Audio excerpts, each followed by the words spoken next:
अपनी ज़िंदगी को उस दरख्त की तरह बनाओ जो तन्हा खड़े होकर सूरज की तपिश बर्दाश्त करता है, लेकिन अपने दामन में आने वाली हर तपिश को वो खुद सहता है।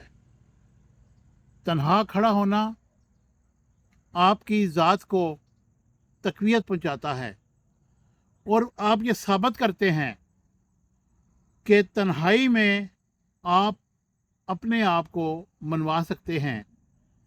जुर्मट में तो आवाज़ ही दब जाती है।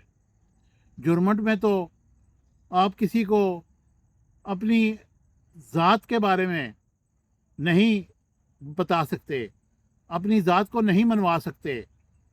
इसलिए तन्हा ही कामयाबी है और तन्हाई ही आपको कहीं ना कहीं ले जाती है और सोचने का मौका भी देती है।